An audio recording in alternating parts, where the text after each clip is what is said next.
दोस्तों, रूस यूक्रेन युद्ध के बाद लगे रूस पर सैंक्शन के बावजूद भी रूस और भारत के संबंधों पर कोई खास फर्क पड़ता दिखाई नहीं दिया, बल्कि उसके बाद से भारत और रूस के संबंध और भी ज्यादा मजबूत हुए हैं और इनके बढ़ते संबंध अमेरिका समेत पूरे वेस्टर्न नेशन को खटकते रहे हैं। और इसी खटास के चलते अब भारत रूस के ना बिक रहे माल को खरीदने के लिए रूस के साथ एक बड़ी डील करने जा रहा है।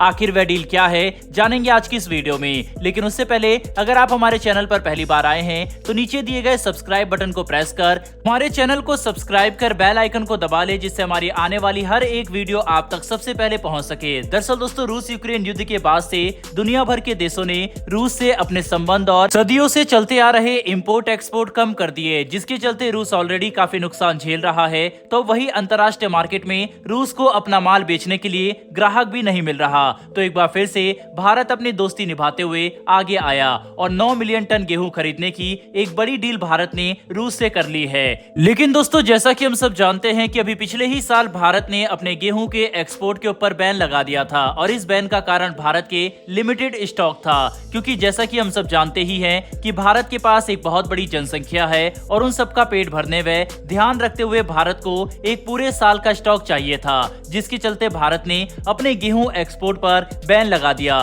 ताकि एटलीस्ट भारत के अंदर गेहूं के प्राइसेस में कोई उछाल ना देखने को मिले। लेकिन वहीं इस साल भारत के आगे एक बड़ी चुनौती सामने आ खड़ी हुई है, क्योंकि इस समय भारत का जो स्टॉक है वह धीरे धीरे करके कम हो रहा है और दूसरी ओर भारत के व्यापारी गेहूं को ओपन मार्केट के अंदर बेच भी रहे हैं, जिस वजह से भारत में गेहूं के प्राइस बढ़ने लगे हैं। और इन प्राइसेस को घटाने के लिए और रूस की मदद करने के लिए भारत ने रूस के साथ बातचीत शुरू कर दी है, ताकि रूस से गवर्नमेंट टू गवर्नमेंट डील के तहत भारत 9 मिलियन टन यानी 90 लाख टन गेहूं का इंपोर्ट कर सके। रेफरेंस के लिए आप अपनी स्क्रीन पर इसका एक आर्टिकल भी देख सकते हैं कि भारत रूस के साथ रिकॉर्ड 90 मिलियन टन गेहूं इंपोर्ट करने का प्लान बना रहा है, क्योंकि इस साल भारत में खराब मौसम के चलते गेहूं का जो उत्पादन है वो करीब 10 करोड़ 90 लाख टन के आसपास ही होने वाला है, जो कि डोमेस्टिक इस्तेमाल के लिए इनफ है। पर अगर उसके दामों को कम करना है तो भारत को रूस या कोई दूसरे देश से वीट को इंपोर्ट करना ही पड़ेगा।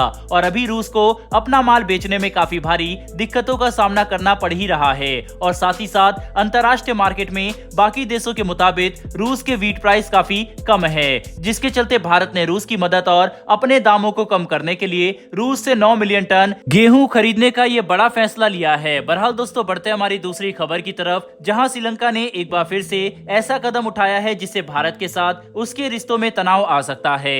आर्थिक संकट के दौरान भारत द्वारा पैसों से लेकर राशन तक की मदद लेने वाला श्रीलंका अब चीन के साथ खड़ा दिखाई दे रहा है। चीन की नौसेना का निगरानी करने वाला सक्षम एक युद्धपोत कोलंबो बंदरगाह पर एक बार फिर से पहुंच चुका है। दरअसल दोस्तों, श्रीलंका के कोलंबो बंदरगाह पर एक चीनी युद्धपोत के ठहरने के एक दिन बाद भारत ने शुक्रवार को कहा कि वह अपने सुरक्षा हितों पर असर डालने वाले किसी भी घटनाक्रम पर सावधानी पूर्वक नजर रखता है और सभी आवश्यक उपाय करता है। श्रीलंकाई नौसेना ने अपने बयानों में बताया कि चीनी पीपल्स लिबरेशन आर्मी की नौसेना का युद्धपोत हाईयांग 24 हाओ गुरुवार के सुबह एक औपचारिक यात्रा पर कोलंबो बंदरगाह पर पहुंचा था। साथ ही बताया कि 129 मीटर लंबे जहाज पर 138 लोगों का दल सवार है और इसकी कमान कमांडर जिन सिन के पास है और ये जहाज शनिवार को डिपार्चर करने वाला है। पिछले वर्ष अगस्त में भी इसी तरह से चीन का जहाज युआंग वांग 5 श्रीलंका के हम्बनटोटा बंदरगाह पर पहुंचा था।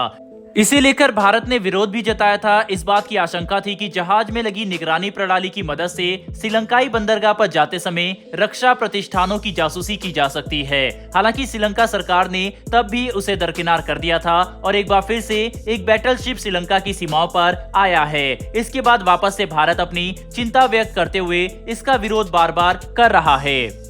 दोस्तों, श्रीलंका की इतनी मदद के बाद जिस तरह से श्रीलंका इस तरह की हरकत कर रहा है, क्या भारत को आगे भी श्रीलंका की मदद करनी चाहिए या फिर नहीं? अपनी राय कमेंट बॉक्स में लिखकर जरूर बताइएगा। साथ ही अगर आपको यह इन्फॉर्मेशन और वीडियो पसंद आई हो तो वीडियो को लाइक करके हमारी आने वाली डेली ऐसी वीडियो के लिए चैनल को सब्सक्राइब कर बेल नोटिफिकेशन को जरूर दबा लें। फिर मिलेंगे ऐसी एक नई वीडियो के साथ। धन्यवाद। जय हिंद।